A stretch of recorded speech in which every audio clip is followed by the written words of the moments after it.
Bonjour à tous, c'est Pierre, ravi de vous retrouver pour une nouvelle vidéo un peu spéciale. Comme vous avez pu le voir, nous ne sommes pas dans nos bureaux, mais bien en extérieur. J'ai mis les lunettes de soleil pour l'occasion puisque nous avons une journée ensoleillée et nous avons tout simplement eu l'opportunité, le privilège même de visiter une usine de fabrication de smartphones. Alors comme ça à première vue vous pensez certainement nous sommes en Asie, eh bien non, nous sommes en Europe, en Allemagne et nous avons eu la possibilité de visiter les usines de Gigaset qui établit désormais ses quartiers à Bocholt pour fabriquer des smartphones made in Europe. Alors que valent ces smartphones fabriqués dans nos contrées? Sont-ils capables de rivaliser avec les meilleurs sur le marché? Nous avons voulu découvrir tout ça et nous avons posé plein de questions. Je vous propose directement d'entrer dans le vif du sujet en découvrant les petits secrets que réserve l'usine de fabrication de smartphones. Tout en bas à l'arrière du smartphone, vous pouvez voir écrit Made in Germany, c'est-à-dire fabriqué en Allemagne. Le GS185 coûte près de 180 €, ce qui est un prix plutôt accessible pour un smartphone. Gigaset dispose actuellement de 3 modèles et ce GS185 se situe entre les deux autres. Ses forces, c'est bien tout simplement sa puissante batterie, son système d'exploitation à jour et son grand écran. Alors voilà des décennies que Gigaset fabrique des téléphones et autres produits. À son apogée, il y avait 4000 employés et les matériaux étaient livrés à sa propre gare. Aujourd'hui, soyons honnêtes, il n'y a plus que 550 employés. L'automatisation de la production et divers facteurs économiques ont impliqué ces changements. Gigaset continue toutefois d'aller de l'avant avec une fabrication nouvelle.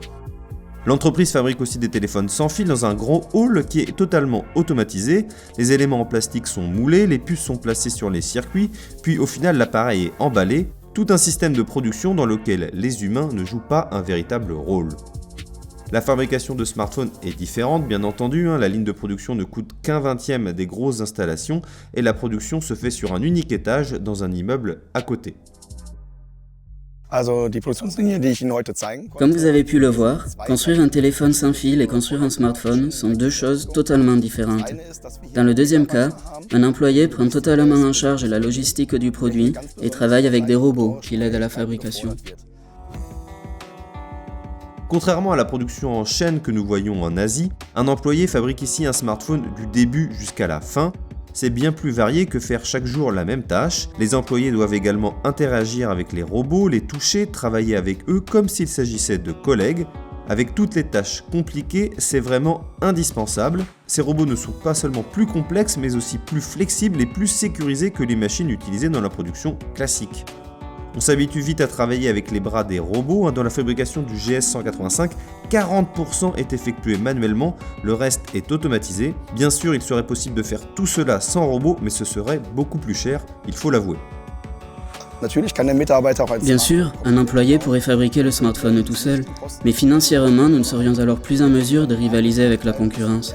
Il faudrait vendre le produit plus cher, donc en théorie, on n'y gagnerait pas. Les seuls éléments qui sont employés par les employés ici sont en réalité importés d'Asie, où ils ont bien sûr été fabriqués. Il n'y a pas d'autre alternative pour avoir les circuits, les batteries, les écrans et les antennes. Il n'y a personne pour produire cela sur place. Les pièces en plastique pourraient être créées par Gigaset, mais il faudrait plus de ressources. Par contre, les cartons et les notices d'utilisation sont bel et bien made in Allemagne. Si l'on met ensemble tous les processus de production nécessaires dans la construction de cet appareil, nous pouvons voir qu'il est alors allemand à 60%. Alors c'est bien beau d'avoir du Made in Germany, mais il faut que le client y trouve son compte et Gigaset nous explique cela. Nous faisons une promesse au client, un appareil Made in Germany. C'est une promesse que Gigaset fait à ses clients depuis des décennies, un véritable gage de qualité, et nous avons la ferme intention de proposer cette même qualité dans tous nos smartphones. Nous trouvons donc un meilleur service qui surtout est rapide. Les réparations se font directement à l'usine à Bocholt, un étage au-dessous de celui dédié à la production. L'écologie n'est pas négligée non plus, d'une part vis-à-vis du transport, d'autre part vis-à-vis de la production durable de carton, de papier recyclable et de matières premières renouvelables. Pour le moment, l'entreprise allemande ne construit ses smartphones qu'avec une seule équipe par jour pour toute la production. En pratique, il s'agit de 2000 smartphones par semaine. Une deuxième ligne de production est en travaux et avec les 3 bits, le nombre de smartphones fabriqués par semaine devrait fortement augmenter, mais les plans de Gigaset vont plus loin encore si l'on en croit cet homme. Nous avons l'intention de créer d'autres produits Made in Germany. Une deuxième ligne de production est déjà en cours de construction. Elle permettrait d'arriver jusqu'à 12 000 appareils par semaine. Nous cherchons également d'autres solutions pour améliorer la production, tout en réduisant les coûts. Les smartphones fabriqués à Borolt ne sont pas commercialisés uniquement en Allemagne, le slogan Made in Germany est également apprécié dans d'autres pays dont la France, et Gigaset compte bien l'utiliser à son avantage comme Wiko l'avait fait il y a quelques années.